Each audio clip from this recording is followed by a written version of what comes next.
Hello and welcome to the Math Studio.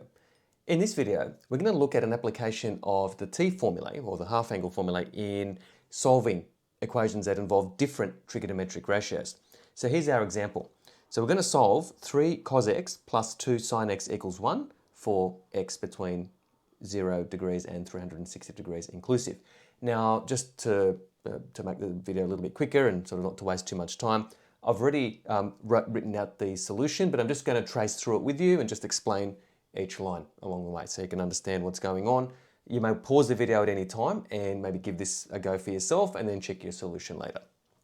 Okay, so the first line is we're going to let t equal tan x on 2, and the reason for that is that we need to replace cos of x and sin of x with something that involves the same trigonometric ratio. So we're going to express cos of x in terms of tan x on 2, and we're going to express sin of x also in terms of tan x on 2. And in doing that, it's going to make the equation most certainly solvable, at least much easier than solving it any other way. So what we're going to do then is we're going to replace the cos of x with 1 minus t squared over 1 plus t squared. So that's the definition of cos of x in terms of the half angle, in terms of tan. And also going to replace sin of x with 2t over 1 plus t squared. And this is then what we have. So we end up with 3 outside of 1 minus t squared over 1 plus t squared. So that's cos of x, plus 2 outside of 2t plus 1 plus t squared. So that's sin of x is equal to 1. So if we multiply through the 3 and the 2, we end up with 3 minus 3t squared over 1 plus t squared, plus 4t over 1 plus t squared equals 1. Now if we multiply both sides by 1 plus t squared, we end up with 3 minus 3t squared plus 4t equals 1 plus t squared. So just moving the 1 plus t squared over the other side, because you can factorize out 1 plus t squared or combine the fractions. There's other ways you can do this. If you want to simplify it along the way, you're welcome to do that too. So collecting all the like terms, so what we end up with, if you move everything to one side, you have 2 minus 4t squared plus 4t equals 0. And just converting it from a negative non-monic quadratic to a positive non-monic quadratic, we end up with 4t squared minus 4t minus 2, if you multiply both sides by negative 1, of course, equals 0. You can also divide both sides by 2, or just divide both sides by negative 2, and you get the same effect in one step. So we end up with a quadratic in t. So hence 2t squared minus 2t minus 1 equals 0. And we'll need to solve that, of course, using the quadratic formula to then find the values for t. Now, I can tell you straight up that there's going to be a real solution to this. In fact, there'll be 2 real solutions. So how would I know this? 2t squared minus 2t minus 1 is a concave up parabola. And if you let t equal 0, so to find the y-intercept is negative 1, which means that part of the parabola must be below the x-axis. And the other part of the parabola then obviously must be above. So there has to be a part of the parabola that crosses the x-axis, or that intersects with it. So applying the quadratic formula, which hopefully you're okay at now. So applying the quadratic formula, we end up with t equals 2 plus or minus root 12 on 4. And of course, if you simplify the surd, the root 12 is just 2 root 3. You have 2 plus or minus 2 root 3 on 4. And you can divide through by 2, so top and bottom by 2. And you end up with our 2 solutions, t equals 1 minus root 3 on 2, or t equals 1 plus root 3 on 2. Okay, so these are our 2 cases. So I'm just going to turn the board over. Okay, in fact, we'll just go through the cases quickly. So case 1, t equals 1 minus root 3 on 2. And of course, t is just tan x on 2 from our initial definition of t at the beginning. So tan of x on 2 is equal to 1 minus root 3 on 2. Okay.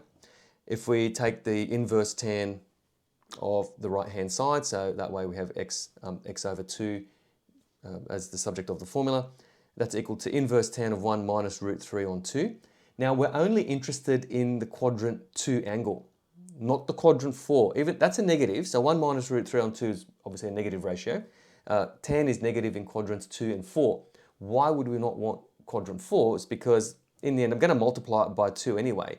and the solution has to be between 0 and 360 degrees. So I don't want to end up with a value that's greater than 360. Okay. So I'm only going to use the quadrant 2 angle for now. So the domain is 0 to 360 degrees. So x on 2 will halve the domain. So the domain of x over 2 is 0 to 180 degrees. So that's all we're going to limit our solution to. Now, what I'm going to do is I'm going to use the related acute angle. So notice that I've switched around the root 3 and the 1, because what I'm going to do is I'm going to find the inverse tan of, let's actually inverse tan there, inverse tan of root 3 minus 1 on 2, which is the related quadrant 1 angle, then subtract that from 180 degrees, which will give me the quadrant 2 angle, and then I'm going to double it because I need x as the subject of the formula, not x over 2, and you end up with 319 degrees and 48 minutes. So I've rounded it at the very end, so I kept everything in exact form, which is always sort of a good thing to do. So try and keep things in exact form and just round at the very end. Let's have a look at case number 2. So that's t equals 1 plus root 3 on 2, and we're going to follow the same procedure as in case 1. So tan of x on 2 is equal to 1 plus root 3 on 2. Now that's convenient, that's a nice quadrant 1 angle because 1 plus root 3 is positive ratio. Tan is positive in quadrants 1 and 3, but since we're going to double our answer or our solution, a quadrant 3 angle originally will end up in quadrant 6 or 5.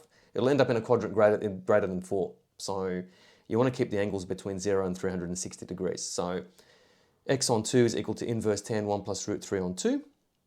So there's not really much else I need to do apart from just multiplying both sides by 2. And we end up with 107 degrees and 35 minutes. Now, we need to just double check, make sure that our answer is sound or at least somewhat correct, even though we're using rounded answers. So our original equation was 3 cos of x plus 2 sine of x. So we're going to check left-hand side, right-hand side. Okay, so what I'm going to do is I'm just going to just use a little bit of a shortcut here. So 319, I'll just zoom in there. Okay, that's degrees and 48 minutes. Okay, I'm going to store that in memory. So shift, store, I don't know, let's call it angle x. So I've stored it there. And this will make it a lot easier to check. So 3 cos of x, so alpha x, plus 2 sine of x, so sine of x. Now, hopefully we'll get an answer that's close to 1. And I think that's pretty close to 1, okay, by any measure. So I think our solution's pretty good. Let's have a look at the other solution. So that's 107 degrees and 35 minutes. So what I'm going to do is, rather than typing it all in again, I can just go back and I can change this number here to 107 and change the 48 to 35. Press equals, and that stores that new value there in the pronumeral x or the memory location x. And if I scroll and press equals again, okay, so it reevaluates the expression but with the new value of x that I've just put into memory and end up with 1.00027 and so on. And I think we're in the clear with this one. So that would be our 2 solutions. So therefore, x is equal to, and I'm just going to list them in ascending order, so 107 degrees 35 minutes or 319 degrees and 48 minutes. Now, one last thing, okay, and I should mention this, that there is one solution that you should check using the t-formulae. And this is one of the problems with tan. The problem with tan is that what if x is 180 degrees? What if that happens to be one of the solutions? So the last thing we need to do is we need to check x equals 180 degrees. So why would that be? Because tan of 180 on 2, or 180 degrees on 2 is 90 degrees, and we have a problem with tan of 90 degrees. That's an asymptote if you graph it. So the tan function is undefined when the angle in tan, or the angle that's presented to tan, is 90. So we need to check 180 degrees. And of course we can do that.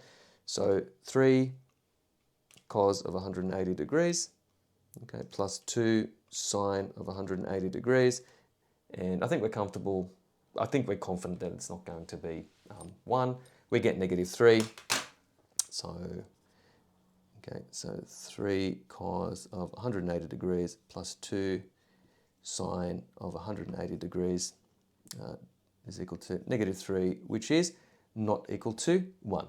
So therefore, these would be our two solutions. Thank you for watching.